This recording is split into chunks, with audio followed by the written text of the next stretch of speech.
Hello दोस्तों, स्वागत है आप सभी का आज के इस नए वीडियो में। सो फ्रेंड्स, आज की इस वीडियो में आप लोग को बताने वाला हूँ कक्षा 10 विज्ञान के 2023 का संपूर्ण मॉडल पेपर। ये मेरा ही प्रश्न है, जिस प्रश्न को मैंने सॉल्व करके 90% अचीव। दोस्तों, ये मॉडल पेपर आपके 2023 का ओरिजिनल मॉडल पेपर है और इस वीडियो में मैं आपको इस मॉडल पेपर के सभी बहुविकल्पी तथा दीर्घ उत्तरीय प्रश्नों को बताने वाला हूं कि आपको कौन कौन से प्रश्न तैयार करना है अपने बोर्ड परीक्षा के लिए। तो चलिए स्टार्ट करते हैं आज का वीडियो और मैं आपको बताता हूं कि बहुविकल्पी प्रश्न में आपको कौन कौन सा प्रश्न पढ़ लेना है। देखिए, हम लोग को सबसे पहले दिया गया निर्देश में, यहाँ पे सबसे पहले हम लोग को दिया गया कि समय जो है हम लोग का 3 घंटे 15 मिनट का रहेगा और निर्देश में दिया है कि 15 मिनट तो हम लोग को पढ़ने के लिए दिया जाएगा। और ये प्रश्न पत्र जो है खंड अ और खंड ब में विभाजित है। दिया है कि खंड अ तथा ब 3 उपखंड क ख और ग में विभाजित है। ठीक है, उसी तरह यहाँ पे बहुविकल्पी प्रश्नों का हम लोग का जवाब, बहुविकल्पी प्रश्न जो है उसका जवाब हमको OMR सेट पर पढ़ना है। ठीक है, और यहाँ पे दिया है कि खंड अ में बहुविकल्पी प्रश्न हेतु प्रत्येक प्रश्न के लिए 1 अंक निर्धारित है। बहुविकल्पी प्रश्न जितने भी हैं सबके लिए 1 अंक निर्धारित है, मतलब 20 बहुविकल्पी हैं तो 20 नंबर बहुविकल्पी पर दिए जाएंगे। ठीक है, और यहाँ पे है खंड ब में वर्णनात्मक प्रश्न है। प्रत्येक प्रश्न के सम्मुख उनके अंक निर्धारित हैं कि कितने नंबर का कोई अंक है। तो चलिए मैं स्टार्ट करके आपको बताता हूँ कि आपको कौन कौन से प्रश्न तैयार करना है। देखिए, यहाँ पे खंड अ में दिया गया हम लोग को उपखंड क, और ये जो है फिजिक्स का पोर्शन है, मतलब कि आपके फिजिक्स में जो भी प्रश्न है सभी के बहुविकल्पी प्रश्न है। देखिए, फर्स्ट प्रश्न दिया गया है कि किसी वस्तु से बड़ा आभासी प्रतिबिंब बनने वाला दर्पण कौन सा है। किस दर्पण से वस्तु का बड़ा और आभासी प्रतिबिंब बनता है आपको बताना है। तो ऑप्शन नंबर बी जो ऑप्शन है अवतल दर्पण, इससे वस्तु का बड़ा और आभासी प्रतिबिंब बनता है। तो option number B is the right answer हो जाएगा। अब देखते हैं नेक्स्ट क्वेश्चन। देखिए, यहाँ पे क्वेश्चन नंबर 2 दिया गया है कि मानव नेत्र जिस भाग पर किसी वस्तु का प्रतिबिंब बनाता है होता है, मतलब कि मानव नेत्र के किस भाग पर वस्तु का प्रतिबिंब बनता है। तो आपको पता होगा कि रेटिना पर बनता है, लेकिन इसमें तो कोई रेटिना दिया ही नहीं ऑप्शन में। पहले दिया है कि परितारिका, फिर पुतली, फिर दृढ़पटल, कार्निया। तो दृढ़पटल को ही हम लोग क्या बोलते हैं, रेटिना बोलते हैं, दृढ़पटल। ठीक है, ऑप्शन नंबर बी इसका राइट आंसर हो जाएगा। ठीक है, अब देखते हैं क्वेश्चन नंबर 3 के लिए दिया है कि श्वेत प्रकाश का कौन सा रंग कांच के प्रिज्म से गुजरने पर अधिकतम विचलित होता है। तो श्वेत प्रकाश का जो बैगनी रंग होता है वो कांच के प्रिज्म से गुजरने पर सबसे अधिकतर विचलित होता है। यदि सबसे कम पूछे तो ये लाल रंग जो होता है सबसे कम विचलित होता है, कम। ठीक है, कम के लिए और ये अधिक के लिए होता है। अब देखिए, क्वेश्चन नंबर 4 दिया गया है कि एक विद्युत केतली से होकर प्रवाहित धारा को दोगुना कर दिया जाए तो उसका उत्पन्न ऊष्मा हो जाएगी, उत्पन्न जो ऊष्मा हो जाती है वो 4 गुनी हो जाती है। तो ऑप्शन नंबर सी इसका राइट आंसर हो जाएगा। अब देखते हैं क्वेश्चन नंबर 5 की एक विद्युत चुंबक का क्रोड बनाने के लिए सबसे अधिक उपयुक्त पदार्थ कौन सा है। तो विद्युत चुंबक का क्रोड बनाने के लिए हम मुलायम लोहे का प्रयोग करते हैं। तो ऑप्शन नंबर बी इसका राइट आंसर हो जाएगा। अब देखिए, यहाँ पे मैंने दिया है, अब देखिए यहाँ पे दिया गया क्वेश्चन नंबर 6। मैं आपको बता दूं कि आपके बोर्ड एग्जाम 2024 में एक क्वेश्चन ऐसा मिलेगा जो आपको चित्र के सहारे से बताना है। जैसे यहाँ पे दिया गया है, एक चित्र दिया है, इसमें हमको बताना है कि कौन सा आरेख सही है। देखिए, यहाँ से प्रकाश की किरण आ रही है कोई और यहाँ से टकरा के ऐसे जा रही है। तो अवतल दर्पण को आपने अवतल दर्पण का अवतल लेंस का रूल पढ़ा होगा कि अवतल लेंस में किस प्रकार से प्रकाश की किरण जाती है। पहले वो जाके प्रकाशित बिंदु से टकराएगी, फिर वहाँ से क्या हो जाएगी, फैल जाएगी। यहाँ पे देखिए कोई भी ऐसा माध्यम नहीं है जहाँ से फैली है, लेकिन ऑप्शन नंबर सी में जो क्या हो रहा है ये राइट आंसर दिया है। तो यहाँ पे हम लोग को बताना है कि option number C is the right answer. इसका सही आरेख कौन सा है, ऑप्शन नंबर सी। अब देखिए, क्वेश्चन नंबर 7 दिया गया है कि विद्युत मोटर एक उपकरण है जो परिवर्तित करता है। विद्युत मोटर क्या करता है कि विद्युत ऊर्जा को यांत्रिक ऊर्जा में परिवर्तित करता है। क्या करता है, विद्युत ऊर्जा को यांत्रिक ऊर्जा में परिवर्तित कर देता है। ऑप्शन नंबर डी इसका राइट आंसर हो जाएगा। अब देखते हैं क्वेश्चन नंबर नेक्स्ट, और क्वेश्चन नंबर 8 क्या दिया है। क्वेश्चन नंबर 8 नहीं, अब यहाँ से स्टार्ट हो गया उपखंड ख। उपखंड क में हम लोग फिजिक्स पढ़े हैं, उपखंड ख में हम लोग पढ़ रहे हैं आप केमिस्ट्री वाला पोर्शन। केमिस्ट्री वाला पोर्शन में हम लोग को दिया गया है कि वायु है। वायु क्या है, तो वायु एक समांगी मिश्रण है। क्या है, समांगी मिश्रण है। अब नेक्स्ट दिया गया है कि एल्कीन का सूत्र क्या होता है, हम लोग को बताना है एल्कीन का सूत्र क्या होता है।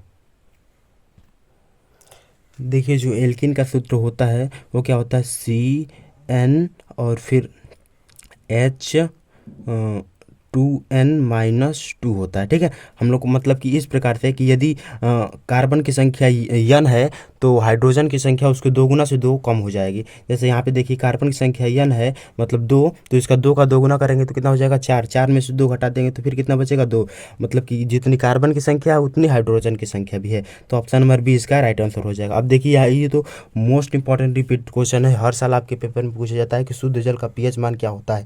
तो शुद्ध जल जो होता है उदासीन होता है, इसलिए इसका pH मान क्या होता है, 7 होता है। अब देखिए नेक्स्ट क्वेश्चन नंबर 11 दिया गया है, मोस्ट इंपॉर्टेंट प्रश्न है जो आपके आवर्त सारणी से लिया गया है।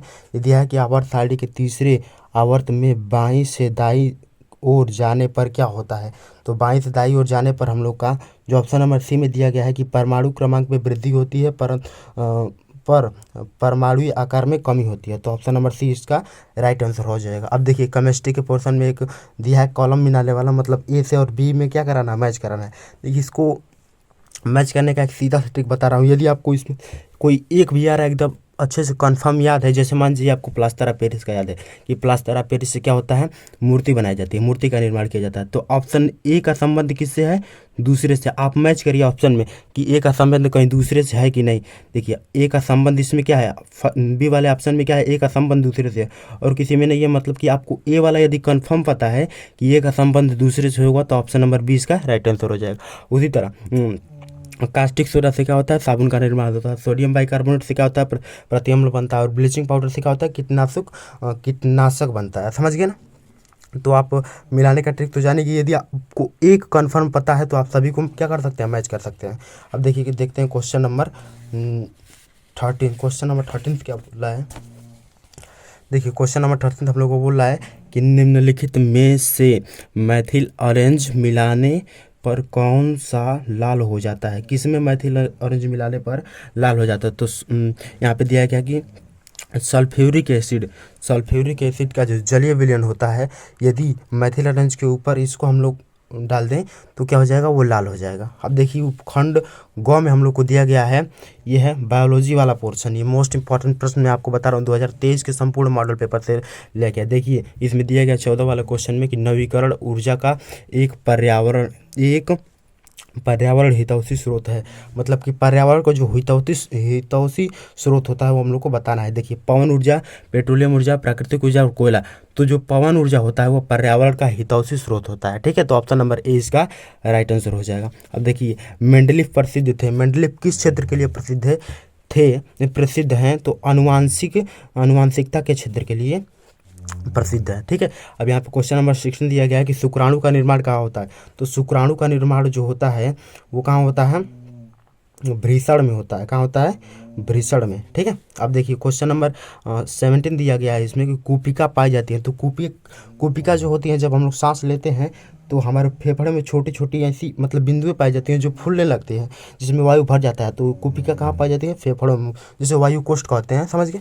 तो क्वेश्चन नंबर 18 देख रहे हैं कि पौधे में जल का परिवहन होता है किसके द्वारा। जल का परिवहन कौन करता है। देखिए इसको जल का परिवहन और भोजन का परिवहन याद करने का ट्रिक, जैसे ज से क्या होता है, ज से जल, उसी तरह जल का परिवहन कौन करता है, जाइलम। कौन करता है, जाइलम। अब देखिए फ से क्या होता है, फ्लोएम। अब देखिए इसका फ्लोएम किस चीज़ का परिवहन करता है, तो फ से क्या होता है, फूड का परिवहन कौन करता है, फ्लोएम करता है। तो इससे आप याद कर सकते हैं, जैसे जाइलम, तो जल का परिवहन पूछा है तो जाइलम ही जल का परिवहन करता है। अब देखिए तो मोस्ट इंपॉर्टेंट प्रश्न है कि एक सामान्य व्यक्ति में सामान्य रक्तचाप होता है। तो सामान्य व्यक्ति में सामान्य रक्तचाप जो होता है 120/80 होता है। ठीक है, अब देखते हैं क्वेश्चन नंबर 20 दिया गया है इसमें से कि निम्नलिखित में से कौन भारत के जल पुरुष के नाम से प्रसिद्ध हैं। तो इसमें राजेंद्र सिंह ऑप्शन नंबर 3 दिया गया है। ये मोस्ट इंपॉर्टेंट ये राइट आंसर है कि राजेंद्र सिंह जो है भारत के जल पुरुष के नाम से प्रसिद्ध हैं। अब देखते हैं हम लोग इसके लघु और दीर्घ उत्तरीय प्रश्नों को। देखिए फ्रेंड्स अब स्टार्ट हो गया है यहाँ से खंड ब में हम लोग को दिया गया है उपखंड क का फिजिक्स का वर्णात्मक प्रश्न, जिसमें एक 4 नंबर का प्रश्न दिया गया है कि उत्तल दर्पण द्वारा उसके ध्रुव और अनंत के बीच रखे एक बिंब के प्रतिबिंब को का बनने वाला नामांकित किरण आरेख बताइए, बनाइए तथा बने हुए प्रतिबिंब के गुण बताइए। वाहनों में उत्तल दर्पण को पश्च दृश्य दर्पण के रूप में वरीयता क्यों दी जाती है। ये मोस्ट इंपॉर्टेंट प्रश्न है कि उत्तल दर्पण का प्रयोग वाहनों में क्यों किया जाता है या वरीयता क्यों दी जाती है। समझ गए। अब देखते हैं क्वेश्चन नंबर, ये आपको सभी को अच्छे से तैयार कर लेना है क्योंकि आप एग्जाम में 100% पूछा जाएगा। अब देखिए यहाँ पे क्वेश्चन नंबर 22 दिया गया है। चित्र बनाकर समझाइए कि दीर्घ दृष्टि दोष कैसे संशोधित किया जाता है। एक दृष्टि दोष युक्त नेत्र का निकटतम बिंदु 75 सेमी। इस दोष को दूर करने के लिए आवश्यक लेंस की फोकस दूरी क्या होगी। सामान्य नेत्र की निकट बिंदु 25 सेमी है। तो ये मोस्ट इंपॉर्टेंट न्यूमेरिकल है, आपको अच्छे से सॉल्व करना है। 4 नंबर का न्यूमेरिकल है, आप घर बैठे बैठे सभी न्यूमेरिकल को सॉल्व कर लीजिए। अब देखिए क्वेश्चन नंबर 23 दिया गया है कि किसी चालक का प्रतिरोध किन किन बातों पर निर्भर करता है। एक विद्युत बल्ब 80 वोल्ट पर संचालित करने पर 10 एम्पियर विद्युत धारा लेता है। बल्ब को 240 वोल्ट पर संचालित करने के लिए कितना प्रतिरोध उसके श्रेणी क्रम में जोड़ना चाहिए जिससे यह उतनी ही धारा ले सके। अब क्वेश्चन नंबर 24 दिया गया है कि किलोवाट की परिभाषा दीजिए। 1 किलोवाट घंटा कितने जूल के बराबर होता है। एक विद्युत के तली पर 220 वोल्ट 2.2 किलोवाट अंकित है। यह 3 घंटे के लिए कार्य करती है। प्रयुक्त ऊर्जा तथा प्रवाहित विद्युत धारा की गणना कीजिए। ठीक है, ये मोस्ट इंपॉर्टेंट प्रश्न, ये 6 नंबर का प्रश्न है। अब देखिए यहाँ पे दिया गया है 6 नंबर का। यदि आपको ये नहीं आ रहा है तो अथवा करके भी देता है, आप ये भी कर सकते हैं। ये दिया गया है किसी चुंबकीय क्षेत्र में धारावाही चालक पर लगने वाले बल को बढ़ाने के लिए 2 उपाय बताइए। किसी चुंबकीय क्षेत्र में जो धारावाही चालक होता है उस पर जो बल लगाया जाता है उसको बढ़ाने का उपाय बताना है। तथा यहाँ पे दिया गया कि इस प्रभाव पर कार्य करने वाले एक उपकरण का नाम बताइए। निम्नांकित चित्र की सहायता से फ्लेमिंग के बाएं हाथ के नियम का वर्णन कीजिए। ठीक है, मतलब आपको बताना है कि फ्लेमिंग के बाएं हाथ का नियम क्या है, ये चित्र सहित बताना है। अब यहाँ से स्टार्ट हो गया आपका उपखंड ख। उपखंड ख में हम लोग को दिया गया वर्णात्मक प्रश्नों में IUPAC नाम बताइए। देखिए IUPAC नाम पूरे आपको 4 नंबर में दिया गया है। मैंने आपको बोला था एक वीडियो में कि IUPAC नाम 100% गारंटी है कि किसी भी तरह पूछा जाता है। देखिए यहाँ पे फर्स्ट वाला है C2 double bond CH single bond CH2Cl। इसका IUPAC नाम बताना है। तो इसका IUPAC नाम सेम है, यदि आप बोलेंगे तो इसका IUPAC नाम मैं अलग से बता दूंगा, लेकिन कमेंट करेंगे तब। अभी देखिए ख में दिया गया कि CH3 सिंगल बॉन्ड CH, फिर ऊपर करके दिया गया है बॉन्ड लगा के सिंगल बॉन्ड OH, और यहाँ पे सिंगल बॉन्ड COOH, मतलब OH लग जाएगा। अब यहाँ पे ग में दिया गया कि CH2 सिंगल बॉन्ड CH और फिर सिंगल बॉन्ड CH2। अब यहाँ पे नीचे प्रतिस्थापित निकाला गया C2H5 C2H5 C2H5 सब में।